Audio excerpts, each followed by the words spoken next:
in rebuilding our education system. It's a symbolic step because he was a symbol, but it is still a big step.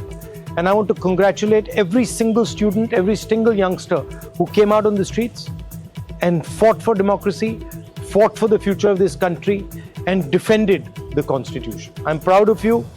Well done. It's also a signal to other parts of society, farmers, laborers, poor people, anybody who this regime is attacking and oppressing. There is wisdom and courage in standing up.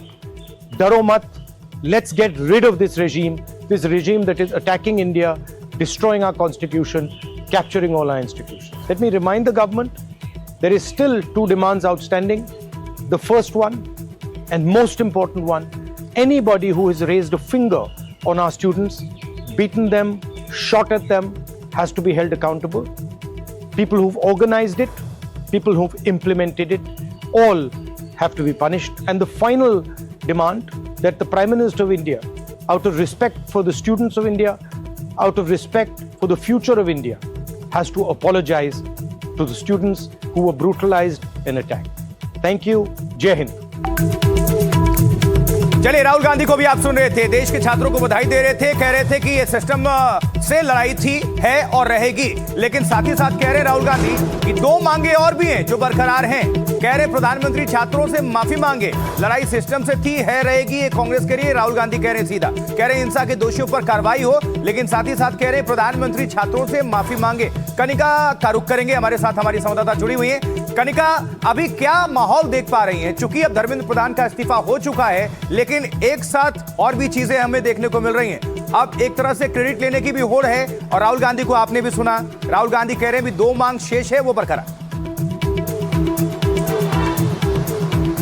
देखिए, बिल्कुल जिस तरह से धर्मेंद्र प्रधान का इस्तीफा हुआ है, लगातार विपक्ष ये कह रहा है कि जो उनकी मांग थी उसको कहीं ना कहीं पूरा किया गया, और विपक्ष इसको ये अपनी जीत के तौर पे सेलिब्रेट करता हुआ दिखाई दे रहा है। लेकिन इसके बीच में राहुल गांधी का बड़ा बयान आया है, जिसमें साफ तौर पे उन्होंने कहा है कि जो इस्तीफा हुआ है वो कहीं ना कहीं एजुकेशन सिस्टम को सुधारने की एक बहुत बड़ा कदम है। लेकिन उसके अलावा राहुल गांधी ने ये भी कहा है कि जो 2 मांगे हैं, पहली मांग कि प्रधानमंत्री जो है खुद आकर लोगों से माफी मांगे, और दूसरी मांग पे वो अभी भी कायम है कि जिस तरह से 20 तारीख को छात्रों के ऊपर लगातार जो दिल्ली पुलिस की कार्रवाई हुई थी, उन तमाम ऑफिसर्स के खिलाफ कार्रवाई की जाए। और लगातार ये तीनों मांग जो है कांग्रेस पार्टी स्टार्टिंग से करती आई थी कि पहली मांग यही थी कि धर्मेंद्र प्रधान का इस्तीफा होना चाहिए, दूसरी मांग यही थी कि प्रधानमंत्री माफी मांगे, और तीसरी मांग यही थी कि जिन लोगों ने स्टूडेंट्स पे कार्रवाई की, हाथापाई हुई, ब्रूटली उनको अटैक किया गया, उनके खिलाफ जांच हो। और वही मांग अब कांग्रेस पार्टी भी कर रही है। लेकिन बिल्कुल जाहिर सी बात है, जो इस्तीफा हुआ है उसके बाद अब विपक्ष लगातार ये क्रेडिट ले रहा है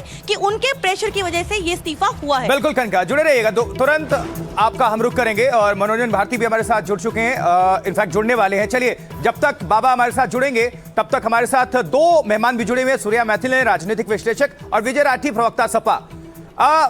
मैथिल साहब, आपके पास आना चाहेंगे, आप भी ये देख रहे होंगे, प्रतिक्रियाएं आ रही हैं लगातार।